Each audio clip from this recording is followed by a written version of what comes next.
What's good, everybody? It's Robo back with another video, and today I've got my college football Week 10 picks. We've got 49 matchups this week, and I'm going over every single one of them as usual. We've got some absolutely huge games this week, but before I get into everything, let me go ahead and recap the Week 9 results. Week 9 was a rough one for the picks. I did great in terms of picking winners and losers, but against the spread I got hit with some ugly losses and some rough backdoor covers. It was a great week to watch, but overall is my worst week of the year at 24-32. Heading into Week 10, we're still up a decent amount of the year, so without further ado, let's go ahead and get back to it and get started in order. Kickoff time as usual. Tuesday's triple header starts with New Mexico State at FIU. Both these teams coming in with just 2 wins on the season. New Mexico State ranks among the worst passing offenses in the entire country. Any success they've had this year has come on the big plays or on the ground, which actually makes me like this matchup a little bit for them. FIU's defense defends the pass really well and has struggled to stop the ground game. Last week they held Sam Houston in check, but that was without Hunter Watson, who was ruled out right before kickoff. I do favor FIU in this game as they're at home and New Mexico State is simply the worst team of the two, but I like the odds of this being a closer game considering how bad the FIU offense has been. I'm taking FIU by just one score, 27-20. Texas State, Louisiana could be a really good game viewership-wise as both these teams have some real talent, while Texas State's had some dud games including the last one, but I still absolutely love Jordan McLeod and Ismail Mahdi in that offense. When the passing game is hot, they're really tough to stop, and Louisiana's defensive numbers are a bit better than they've looked due to some of the pass offenses they've played. I think we're going to get a pretty eventful game between these two offenses, and in terms of consistency, I have to say Louisiana has been a slightly better team, but Jordan McLeod has been pretty unbelievable at home this season, and I think he is going to be able to finish if they need a game-winning drive. I'm going to take Texas State by a field goal, 34-31. Sam Houston takes on Louisiana Tech in the third Tuesday night game this week. Hunter Watson should be back for this one, which would provide a pretty big spark for an offense that's badly missing the last 2 games. They went limp after he left the Western Kentucky game and managed just 10 points in last week's win over FIU. So having him back is obviously important here, although Louisiana Tech is one of the worst teams they'll face all season. Outside of the Middle Tennessee game where they exploded offensively, they've been terrible, and up against a defense that can be as good as Sam Houston's can at times this season, I just don't see this one being that hard for the Bearcats. Give me Sam Houston 30-17. On to Wednesday, we've got 2, starting with the better one in Jacksonville State at Liberty. Liberty took an embarrassing loss last week to Kennesaw State as they went into that one as 4 touchdown favorites. They had it coming with how they've played pretty much all year, but that was still incredible to see. I definitely expect a huge bounce back from them as that was nowhere near the standards they've set in the past. Jacksonville State is a really good offense and on an absolute heater right now, but luckily for Liberty, I don't think they've got the defense to avoid a shootout if Liberty plays well enough. And at home, after a loss that bad, I'm going to take Caden Salter to have a day and come out on top of the shootout close, 37-34. On to game 2, it's Western Kentucky taking on Kennesaw State. As I just mentioned, this Kennesaw State team shocked the world last week, taking down Liberty for win number 1 as an FBS program. They're back to major underdogs this week on the road, and unfortunately for them, this Western Kentucky team just has been playing better ball than Liberty was. 24 points might end up being too much, but I definitely don't see Kennesaw starting a winning streak. Caden Veltkamp's been on a roll, dropping 300 yards and 4 touchdowns on a really solid Sam Houston defense. And coming off of that win, I doubt they overlooked this Kennesaw team enough to end up in a similar situation. I think Kennesaw's defense does just enough to cover the full 24, but Western Kentucky wins pretty comfortably, 35-13. Just one game Thursday night, and it's Tulane at Charlotte. This could be a trap game for Tulane in my opinion, as they're the better team on both sides of the ball, but sputtering a bit since the UAB game. Just 24 points against Rice, and then a near upset bid from North Texas. They still look solid in both, but I think Charlotte has played pretty well in 3 of their last 4. Outside of the Navy loss, they've beaten Rice and ECU, and lost at Memphis by just 5 last week.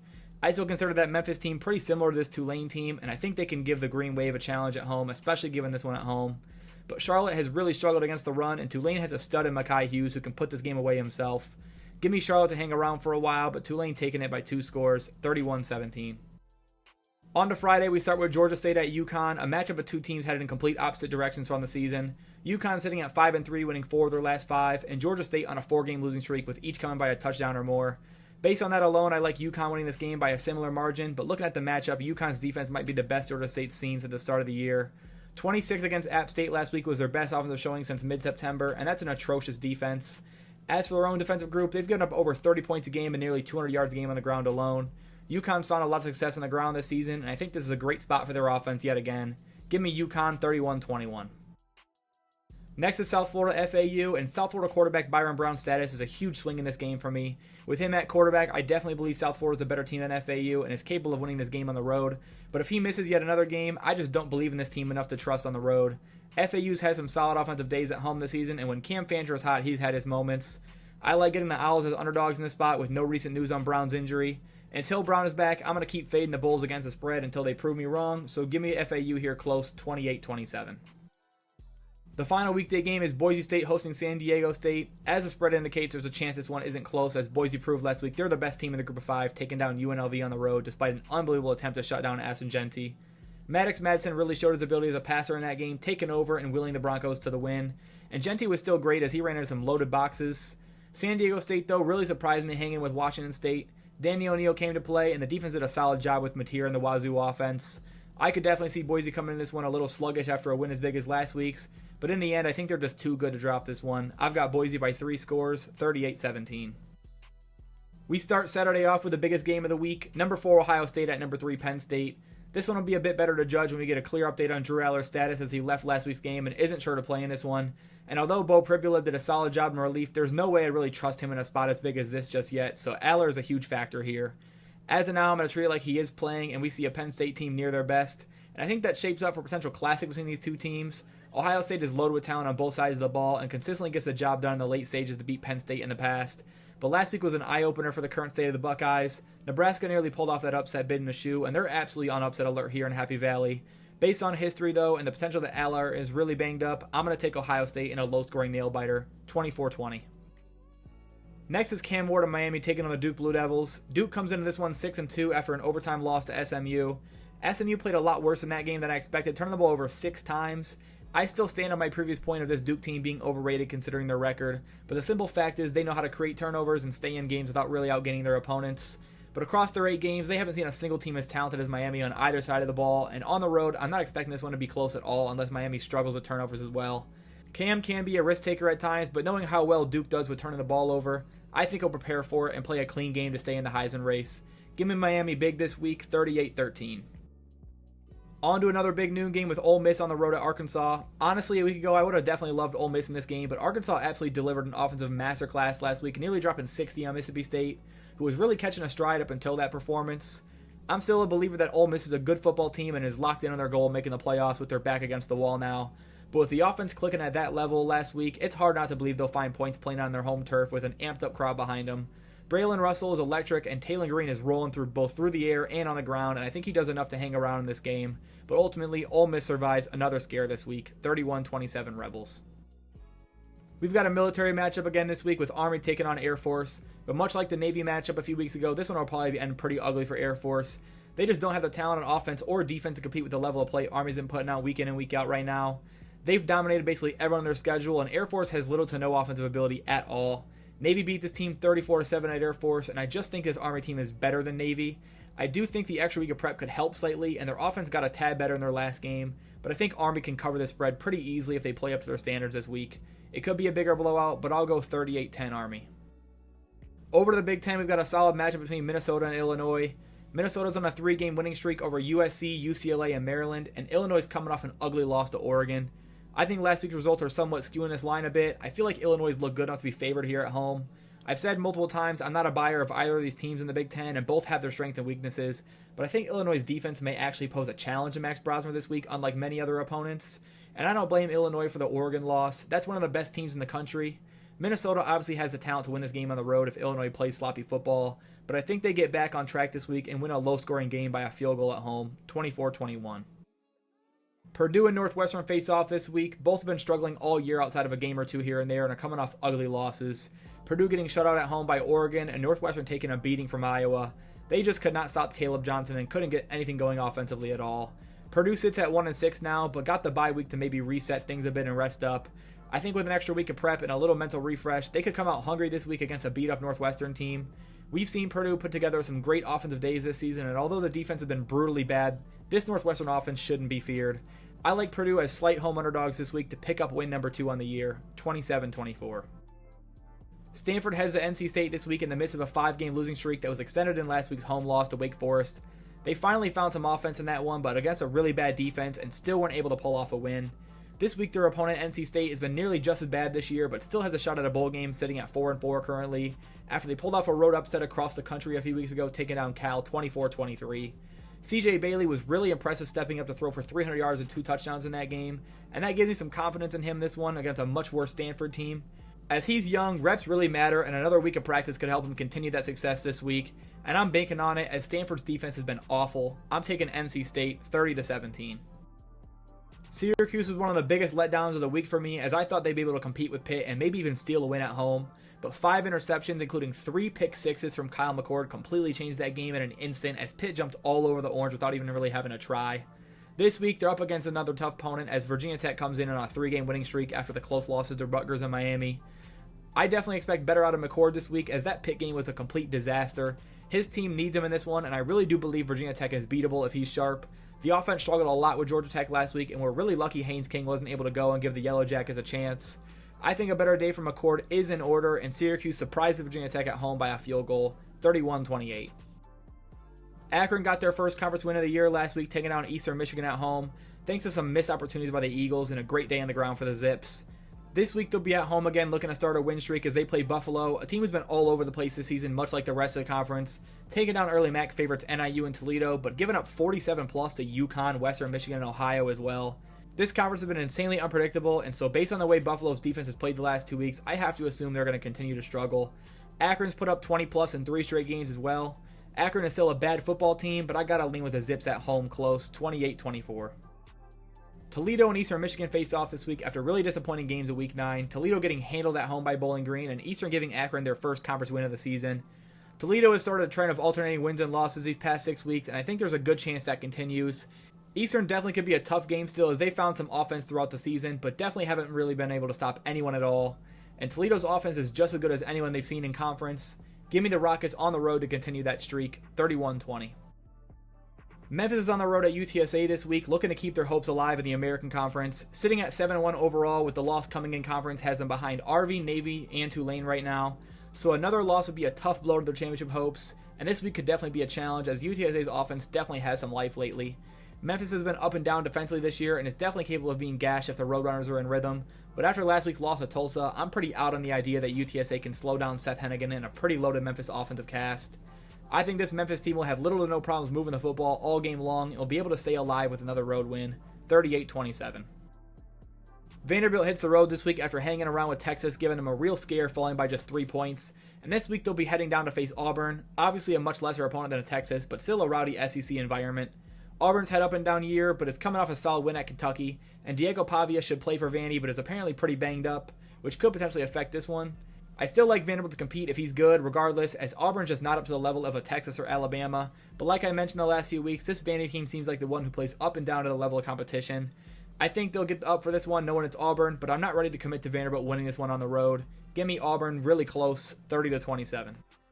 Oklahoma's back home this week, taking on an FCS opponent in Maine. I usually wouldn't go over this one as it's an FCS opponent, but a spread was already put out that I don't really mind. Oklahoma looked better last week with Jackson Arnold at quarterback, and although they lost, I thought they competed on both sides of the ball against a good Ole Miss team on the road. I think this is a chance to really build for the future, taking on a very outmatched opponent, and we get maybe the best offensive day of the season at Oklahoma. Give me the Sooners to dominate finally, 45-6. Joey Aguilar finally looked the part last week in the win over Georgia State, putting together a great performance to beat a struggling Georgia State team at home. This week's going to be a lot tougher though, as Old Dominion comes in on fire, winning 4 of their last 5 with the lone loss at Coastal Carolina by 1 possession. And last week's offensive showcase putting up 47 on Georgia Southern. Knowing how terrible the App State defense has been, this is definitely going to be another challenge for the Mountaineers, and Aguilar is going to have to come to play again and maybe win a shootout. I think last week's win could put this team in a better direction though, as they're close to must-win territory right now. So with the Old Dominion defense being so weak against the pass, and that being a definite strength of this App State team, give me Aguilar and the Mountaineers as home dogs, 30-28. UAB takes on Tulsa this week with Jacob Zeno still out, so it'll be a Jalen Kitna game again for the Blazers, and he wasn't too bad in their last one 2 weeks ago on the road against South Florida, throwing for nearly 400 yards and 2 touchdowns in that game. UAB has had a really tough year, sitting at 1-6 thanks to a loaded schedule and the loss of Zeno, obviously. But coming off a bye week, this could be a real chance to get back in the win column. Tulsa put together a great game last week offensively, taking on UTSA 46-45 at home. But their defense is obviously prone to getting gashed, so Kitna could be in for another great day through the air. Trusting a 1-6 team to get the job done is always going to be tough, but Tulsa is truly not that much better than UAB in my opinion, if at all. So as long as Kitna plays well as I expect, I like UAB to come in refreshed off the bye and take this one 34-30.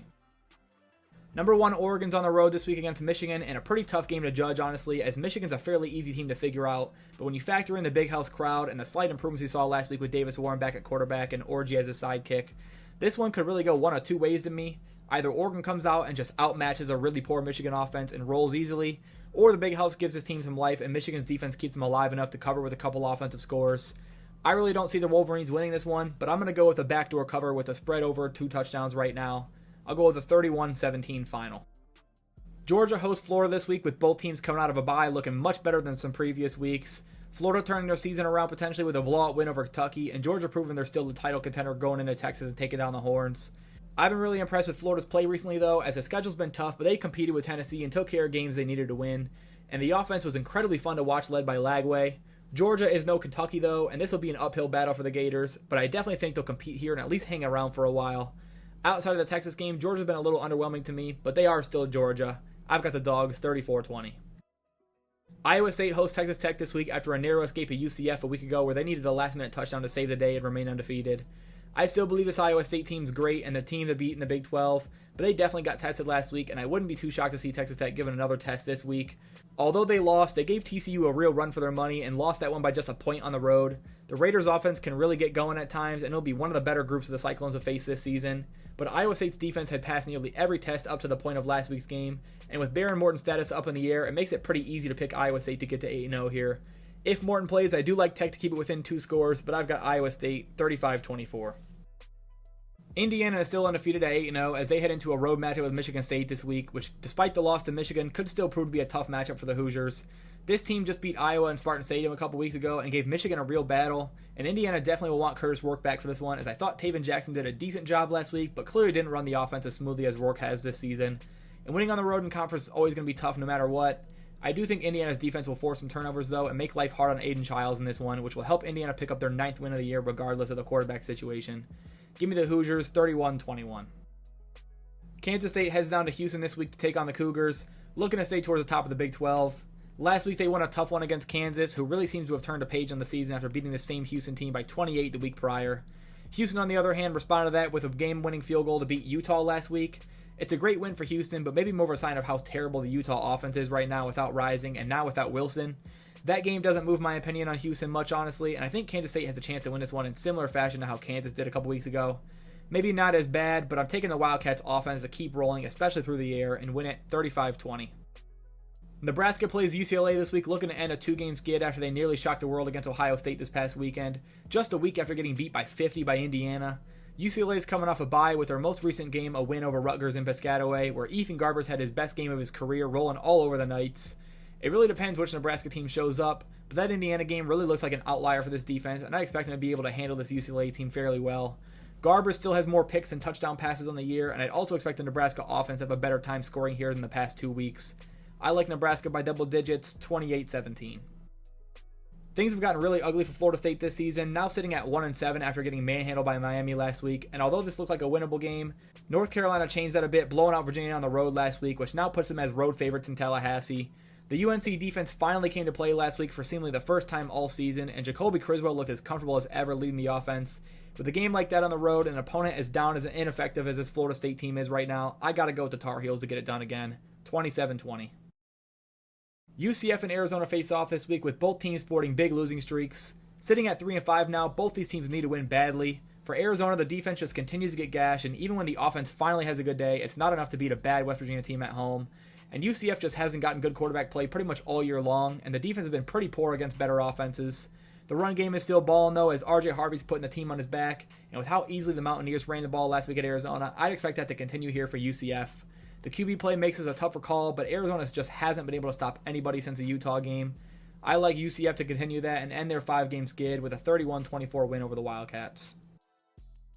Middle Tennessee at UTEP may take the cake for worst game of the week this week, and to potentially make it worse, star tight end Holden Willis is questionable play for Middle Tennessee. Even against a team as bad as UTEP, the offense will miss him badly if he can't go. And even with him, this team's only won 2 games all year, a tight one over Kennesaw State and the opener against Tennessee Tech.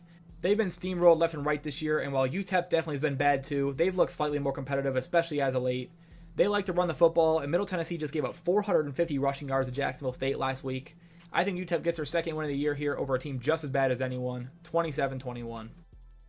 ULM had a pretty tough loss last week at South Alabama, taking a beating on the ground, something they've really struggled with all year as a run defense. They won games all year by shutting down the pass, but South Alabama did a great job of exploiting the weakness of this team.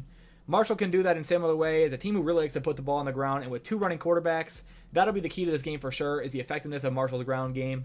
I think ULM definitely can avoid a second blowout here because of how well they can defend the pass, though, and Marshall kind of undecided at a quarterback situation still.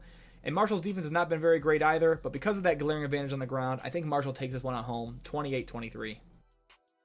Next is Wyoming at New Mexico. While they are 1-7, Wyoming's been competitive for 4 straight games now, and New Mexico shouldn't be much different. The offense has been fantastic for the Lobos, and even last week put up a bunch of yards, but they really struggled to finish drives and only had 6 points on the day. I think this one will be a lot higher scoring than the Colorado State game, as Wyoming just isn't that level of team, but New Mexico's defense should give Wyoming quite a bit of offense of themselves, especially if the quarterback play is semi-decent. I like Wyoming to cover a spread up over a touchdown on the road, but New Mexico to get back in the end zone enough to take this one, 34-28. Coastal Carolina heads to Troy this week, looking to put back-to-back losses to quality teams behind them, and for Troy, this is homecoming, so maybe the energy can help bring some much-needed life into this team. They definitely looked better last week with a big second half at Arkansas State, though, and could use that as some momentum heading into this game. We'll have to see who gets a starting nod for Coastal here, as Noah Kim definitely outplayed Ethan Vasco in their last matchup with Louisiana despite the loss, so there's a good chance they give him the ball here for this one. I've been fading Troy all year long, though, and despite the last 2 losses, Coastal has just been consistently better than Troy all year. I'm not writing Troy off for this one, and I think it'll be close, but give me Coastal to survive on the road, 28-27. Next, we've got Navy looking to bounce back against Rice this week. Last week was tough, taking on Notre Dame and getting manhandled with turnover after turnover, just taking the life out of the entire team. For a while in the first half, they were actually outgaining Notre Dame, but were down multiple possessions with the turnover issues. Notre Dame is a top 10 opponent, though, and this week they're back to the American, taking on Rice. Rice's offense is pretty much non-existent right now, with less than 200 yards last week against UConn, and they've been gashed on the ground defensively before. Considering how well Navy ran on Notre Dame, I don't see Rice slowing them down here at all. I like Navy by 2 scores, 34-21. Mississippi State let me down big time last week, throwing away all the momentum they had built in previous weeks, competing with some decent competition, and gave nearly 60 points to Arkansas at home. That was one of the worst defensive performances I've seen in a while in the SEC, but luckily for the Bulldogs, they've got a layup this week with UMass coming to town. No matter how bad this team is, there's no reason to drop this one as well. I don't think last week was really a fluke for this defense, but they're definitely better than that. I think they find their rhythm again on both sides of the ball eventually in this one and win it by 3 scores. I've got a 38-17 final for Mississippi State. On to the night slate, we start with Arizona State at Oklahoma State. It sounds like Sam Leavitt is banged up but going to play in this one, which is huge news for the Sun Devils. He missed the Cincinnati game and it really affected them as he couldn't find much offense at all outside of Scatabo. But even with Leavitt going, I could see this being a tough one on the road against an underperforming but still talented Cowboy team. We'll have to see if Bowman is still the guy this week, but regardless, I think we see a bit more reliance on Ollie Gordon here. Arizona State has a solid run defense, but this team is definitely most effective when Ollie Gordon is running well. The defense has been awful this season, especially against the run, which Arizona State does so well. But with their backs up against the wall right now and nothing to lose, I'm picking Oklahoma State to win a close one at home, 30-27. Fresno State hosts Hawaii this week with both teams coming off solid wins in Week 9. Hawaii blowing out a Nevada team without Brandon Lewis, and Fresno State making easy work of San Jose State. Despite some shaky play here and there, Fresno State still looks like a pretty solid group. Some poor execution lost in the Washington State game and made the Nevada one closer than it should have been. So as long as they play the way they did last week, I like their chances of making easy work of Hawaii. The Malik Sherrod injury could definitely hurt, but they've got a solid crop of backs still. I definitely don't see Hawaii having as much rushing success in this one as they did against Nevada, and like I mentioned, Brandon Lewis missing that game for the Pack was huge. With that known, on top of how poor Hawaii has looked on the road this year, give me Fresno State to cover, 34-17. Texas A&M picked up a massive win last week against LSU with some absolutely huge interceptions on Nussmeier and a breakout performance from Marcel Reed.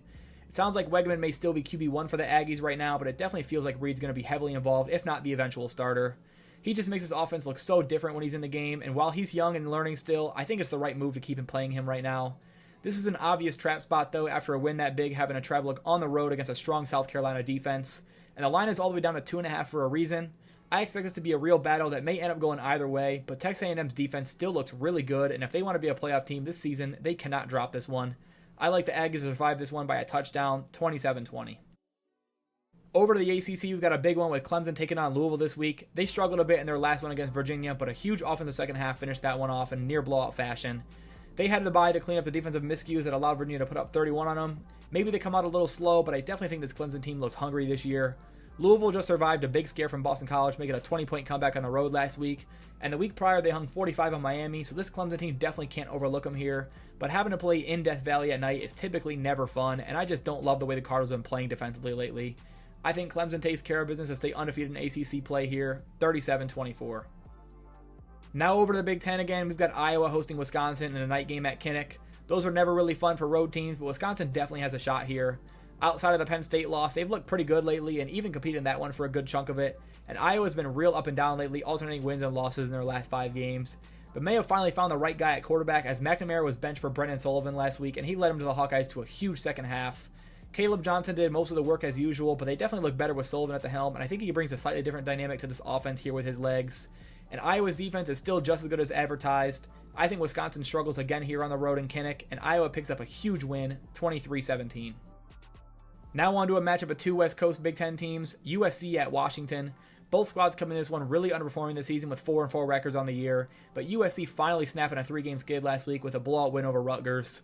Washington hung around for a bit with a really strong Indiana team on the road, but that was with Taven Jackson at quarterback and not Rourke, so a bit less to hang your hat on there.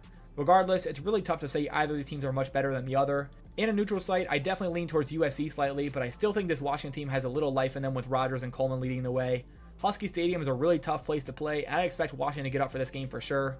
This is closer to a toss-up game for me, but I like Washington close at home, 27-24. Next up is Georgia Southern at South Alabama. These two teams with complete opposite games last week. South Alabama rolling all over a good UL Monroe team, and Georgia Southern getting smacked around by Old Dominion. South Alabama, for the most part, has been really good as an offense all year, with LSU and Arkansas State being slight outlier games, it seems. And Georgia Southern, despite the loss last week, has still had a productive year, sitting at 5-3 with some solid wins over James Madison and Marshall. I think they'll be more competitive this week for sure, but with South Alabama's offense back in rhythm, I think they'll be really tough to stop, especially at home. I like the Jags to take this one by a touchdown, 34-27. On to Rocky Top, it's Tennessee taking on Kentucky this week, wearing the all-black uniforms again under the lights. They enter this one as 2-touchdown favorites, and for good reason, as Kentucky's played some really ugly football lately. On a 3-game skid to Vanderbilt, Florida, and Auburn, 2 of those games coming at home. The offense just has little to no life right now, and having to go into Neyland Stadium with an amped-up crowd that got the week off after beating Florida and Alabama, I expect nothing different for the Wildcats here. I think the Vols dominate on both sides of the ball as long as Nico plays a clean football game. Give me Tennessee by nearly 3 scores, 31-13. Now on to maybe the second biggest game of the week, number 18 Pitt at number 20 SMU. Pitt comes into this one undefeated still after the huge rout of Syracuse, and SMU is still rolling after surviving a 6-turnover nightmare at Duke to get to 7-1 on the year. Kevin Jennings is questionable play in this one, but I definitely would expect him to give it a go with the size of this game. But although they've definitely looked different with Jennings, they still do have a very capable backup in Preston Stone behind him. Regardless though, Pitt comes into this one undefeated for a reason. Their defense has been incredible lately, and Eli Holstein has been really solid when they need him to be all season for the most part. Getting this Pitt team as over 7-point underdogs seems great to me. SMU is a very good team, but if they play anything like last week, Pitt can win this game straight up. I think we get a great game from both squads though, and I've got SMU snapping Pitt's undefeated season by a field goal, 31-28. Next is TCU at Baylor. Last week's TCU game went almost exactly how I thought it would. Pretty poor defensive play up against a strong offense, but enough offense to survive against a really poor defense in Texas Tech. This game may end up being fairly similar besides the fact it's on the road. Baylor's defense has given up some big numbers all year, but the offense is red hot right now, putting up 59 on that same Texas Tech team and 38 just last week against Oklahoma State. I think Baylor just looks like the better team here despite the defensive struggles, and TCU doesn't have the defensive firepower to really slow down this Baylor offense right now. I like the Bears to keep rolling this week, 34-27. On to the final game of Week 10, Colorado State at Nevada. Nevada badly missed Brandon Lewis last week, getting blown out on the road to Hawaii. Having to travel all the way out there is always going to make things tough, but especially when you're missing the starting quarterback who's looked as solid as he has for them this season. He's already been cleared to play, I believe, for this one, so that's big news for the Wolfpack offense for sure. Colorado State was finally able to shut down Mexico's offense last week, holding them to 6 points despite a 450-yard day from the Lobos, mostly due to timely stops and forcing some turnovers. The Rams' offense was pretty underwhelming themselves, though, with just 17 points on a really bad Lobo defense. I think Nevada is just a better team than that. I like Nevada as slight home dogs here, 27-23. That's it for my Week 10 picks. Let me know your thoughts down in the comments below, as well as your upset predictions and which games you're looking forward to watching most this week. As always, thanks for watching the video. Feel free to like and subscribe if you haven't already, and I'll see you guys in the next one. Peace.